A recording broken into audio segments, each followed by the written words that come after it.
My name is Alan. I don't yet know what this channel is going to do or be.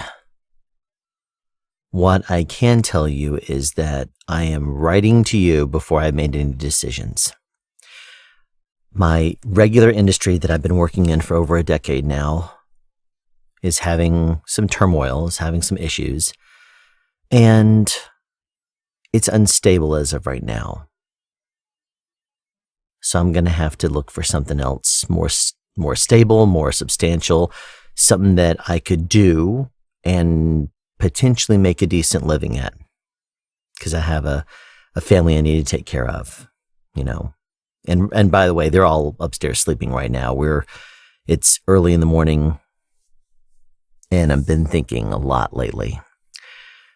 The idea of getting a CDL Class A license was actually the idea of my wife. She was trying to think of things that a middle-aged guy who's basically starting over could do. I've been driving for over 30 years, and, you know, I don't drink, I don't smoke, don't do drugs, never have, never will. Pretty boring, I guess you could say. But that also means that,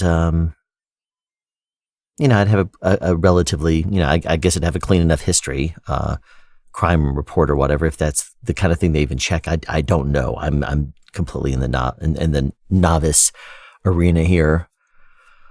What I do know is that she made the suggestion. I was thinking about it. You know, I used to, you know, play around as a kid, playing with trucks like every other kid.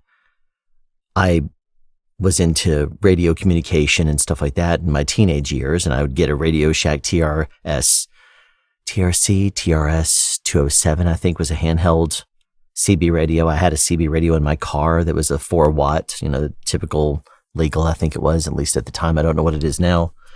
But it had I could put a power horn underneath my hood so I could talk, or I could listen to the CB radio, or I could route the CB radio out there. And I just enjoy listening to the truckers talk and stuff. And I think about the time I started listening to it was about the time that the term good buddy became not so good. And if you called somebody a good buddy, you'd rage him pretty quickly. So of course, me and my friends thought it was hilarious. Kids, right?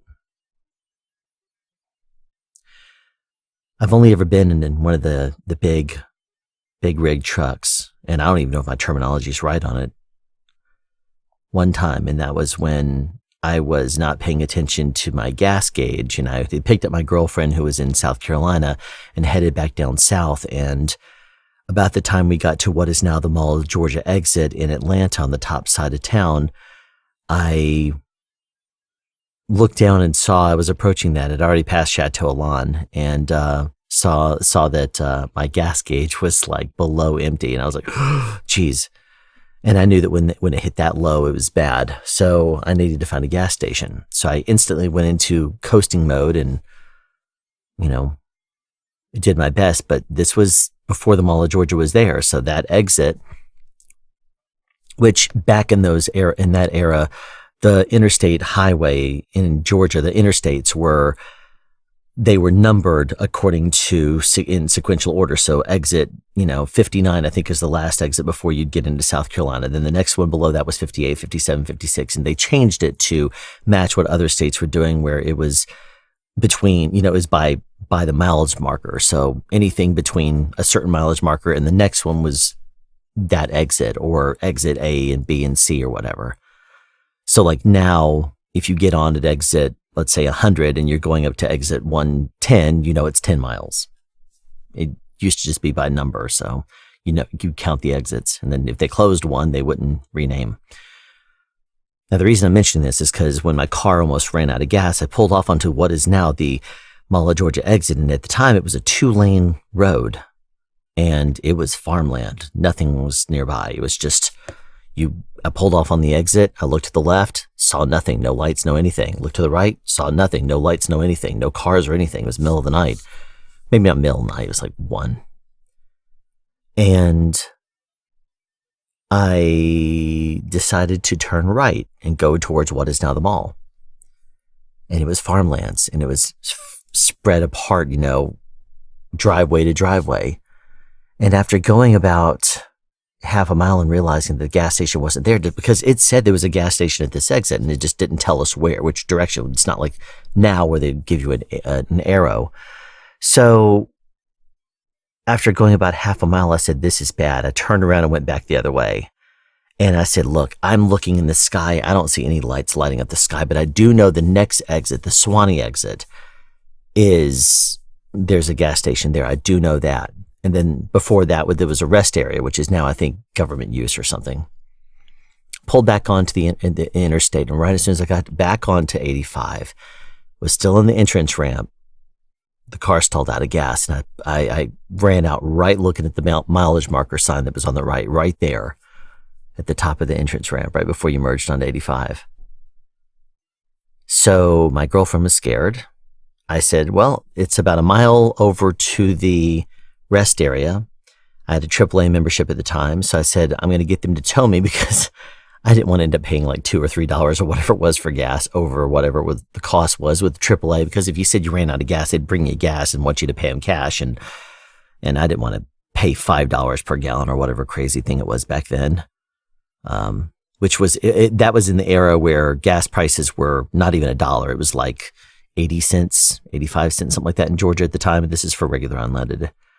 So what I would do is I'd say, yeah, I don't know what the problem is. Tow me to that rest area and then we'll figure it out from there.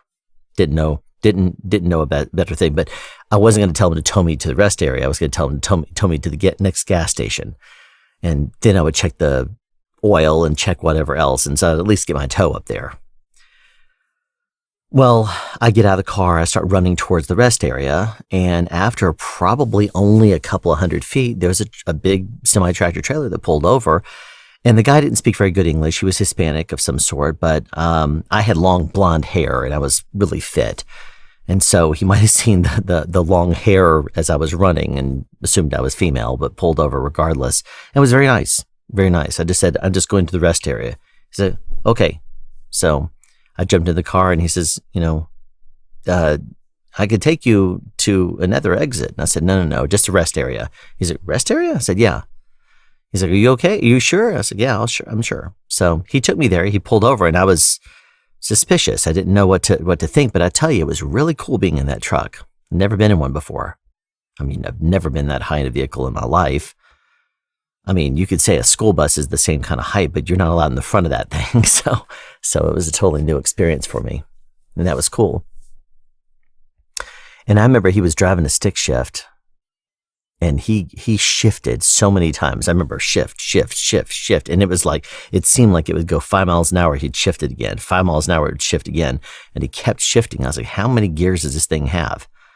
I don't know what it was. I don't remember. I got to the exit. He dropped me off. I thanked him. I went and made the 1-800 call to AAA and told him where I was and ran back to the car.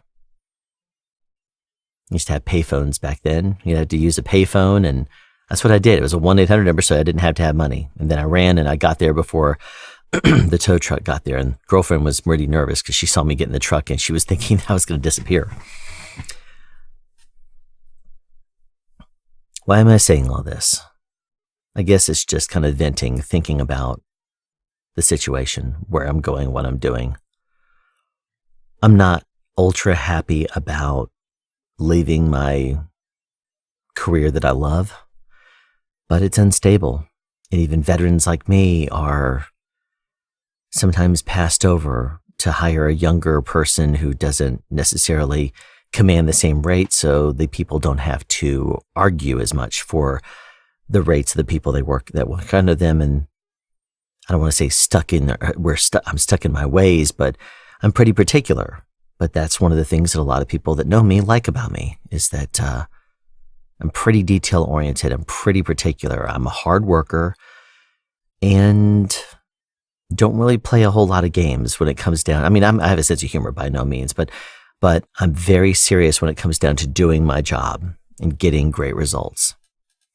And a lot of the people that hire me are older school people that are sometimes in their 60s or 70s because they know the quality of work. They know my old school mentality. They trust me and my judgment, and they can basically sit back and let me work and trust me. And I don't really want to tell you what that job is, just in case. Just in case of what? Because I don't want, if you don't know me, I don't want you going trying to look me up and whatever. I don't want, if this ever does make it out there in the real world, I don't know what the channel would be called. Right now, I'm simply just recording this as like a journal and a log of a journey I'm about to take. Because my wife is right. I'm the kind of person that in every job that I've had in the past, I've always gotten into it, gotten very dedicated to it, really focused hard on it, and wanted to, I don't want to say perfect it, but I wanted to become very good at it and proficient. Getting a CDL-A is going to be the same kind of thing. I don't know, do people say CDL-A, or is it always Class A or CDL Class A or whatever? But my wife is right. It is interesting. It is an adventure. It would allow me to travel around. I don't know the logistics. If you get to a city, if you're allowed to take a break and visit a friend for a couple hours, I don't know. I don't know if that means that you're able to take a break, an extended break, and then you have to jump back on the clock, or if you basically have a shift every day and you have to stick to it. I don't know. I know a lot of people around the country, though. Be cool to actually see some of them, and some of them I've never met in person.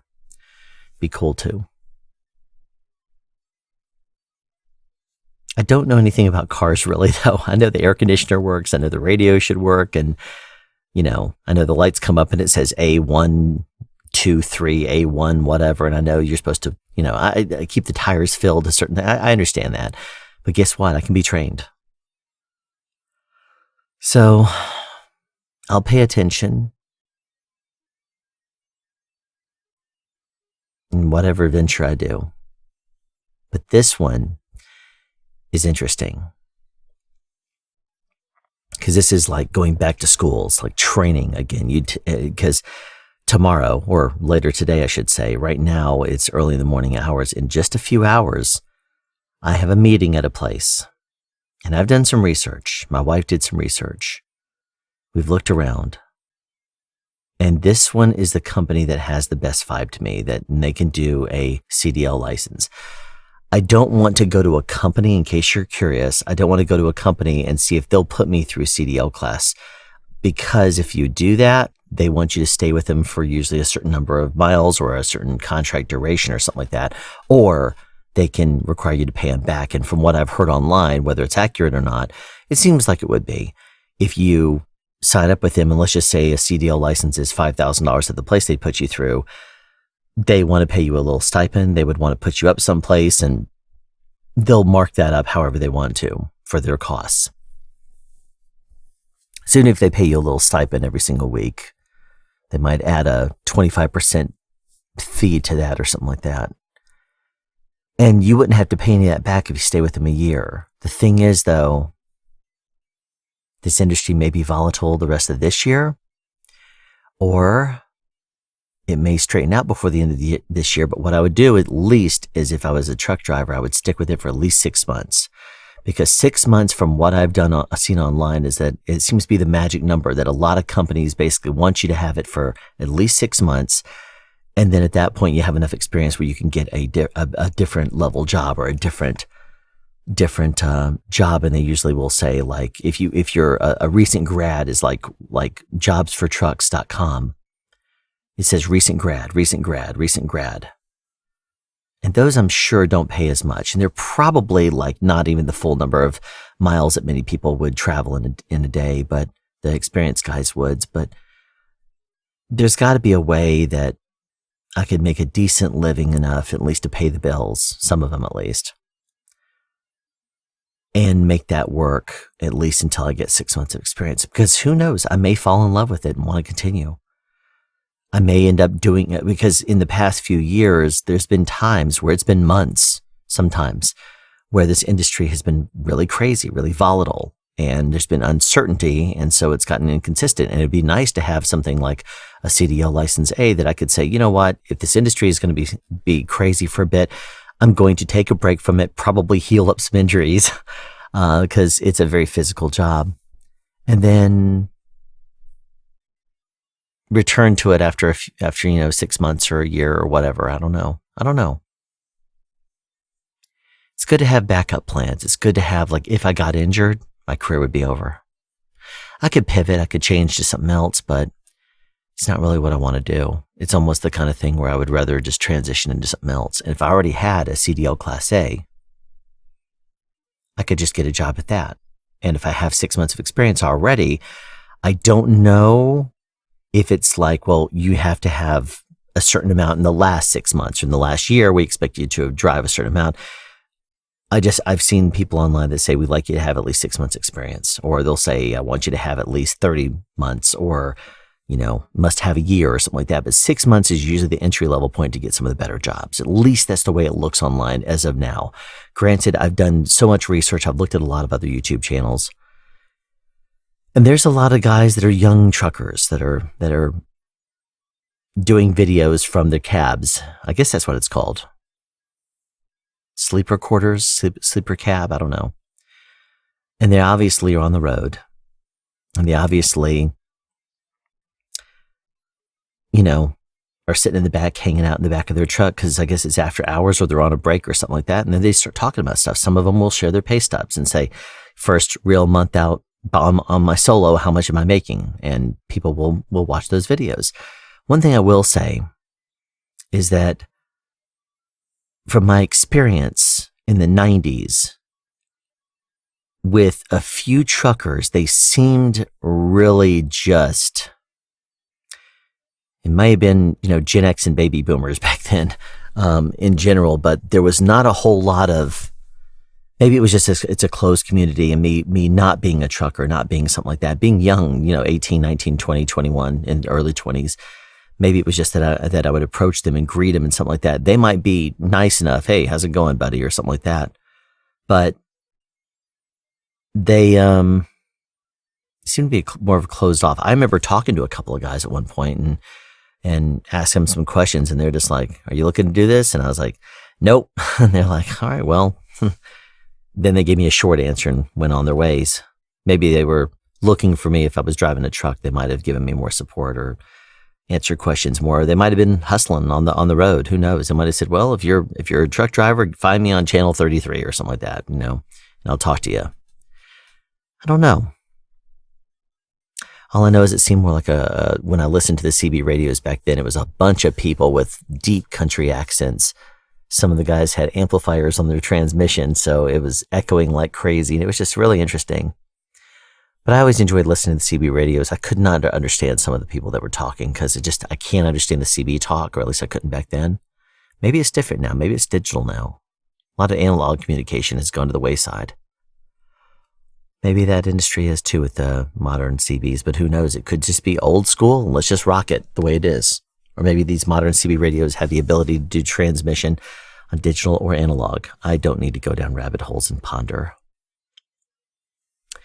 But now, where I'm going with that is that now if you look in the comments of a lot of content creators that do trucking related content, those guys are actually getting good support from the trucking community.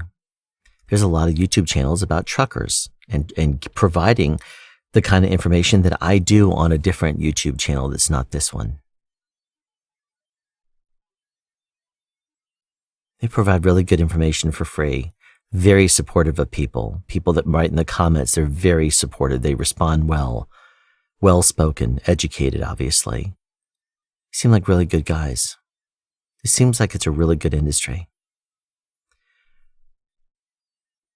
But still, I don't want to say I'm scared or nervous.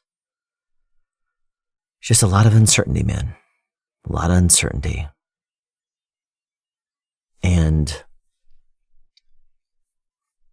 just like with the future, you want to have backups, you want to have plans. You don't know what the future is going to bring. Always an adventure. But you want to do something the right way. So tomorrow, or later today rather, when I go to this meeting for this company that seems like it just has the best vibes for me.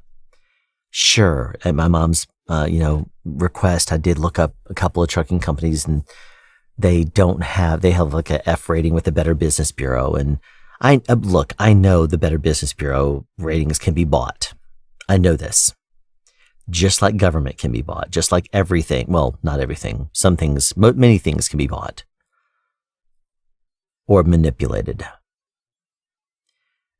And when you end up having an A+ rating, for example, and you have just as many 1-star ratings as you have 5-star ratings, and you have nothing in between and no responses to the complaints from the business, and you have an A+ rating, that's kind of like, how does that work? Because another company actually has more 5-star, it has like 4 or 5-star ratings, 2 1-star ratings, and the 1-star ratings are, claims of racism. So, but the average score would be higher. So it's like, there's a whole bunch of really interesting things. So a lot of things to ponder and consider. But the company that I'm looking at, I won't really tell you what it is just yet, but I have a meeting with them in a few hours. And I'm very curious to hear how it's going to go. I want to see if it's a hard sales pitch. I want to see if it seems like a good school, because I don't want to just go in there and have a guy try to hard sell me. What I want to do is I want to go in there. I want to look at the school. I see the information on their website. I've seen reviews online. They don't have as many as some of the others in town, but I just naturally feel like it's a good program. It's a 4-week-long CDL-A course, and they seem very connected. They seem like they have connections. It looks like they have good resources available, because they say, like, you do a week in the classroom, and then after that, for the next 3 weeks, you're out in a truck. You're out training and practicing. I can't imagine getting the license and then instantly being thrown into a tractor trailer the first day and saying, pull out onto the road. But at the same time, I'm sure that there's going to be like anatomy of the vehicle, let's say. I know there's inspections and stuff, so you have to understand what needs to be inspected in order to pass that, because I think that's part of the CDL Class A license. I think I remember reading it's a 4-part test. The CDL-B, if I remember correctly, is 3, and there's an extra 20-question test for the CDL-A. But you also you'll take the test in a full tractor trailer rig as opposed to a box. So I know those are some of the differences, at least from what I've seen online. I haven't gone down the rabbit hole just yet on all the different factors to consider, because part of me assumes that they're going to set me up with that knowledge, or at least tell me what's going to happen tomorrow. Or later today. So I figured that when I go to the meeting, I'll come back and I'll probably record again and give my thoughts on where we are and what I thought about it and what they said. Because if this video ever does go live, it's probably because I'm building to something. So this would be the first video. And whatever the upload schedule is, however many videos I have, this is kind of like a log or a diary, dear diary.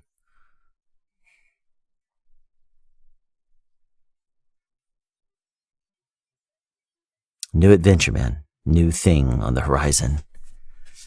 New stuff to ponder and contemplate, think about. We'll see what happens at the meeting. In the meantime, though, I probably need to go to sleep. Big day, big meeting. And then we'll see where it goes from there. I guess that meeting will tell me what I need to know. And we'll see if I sign up.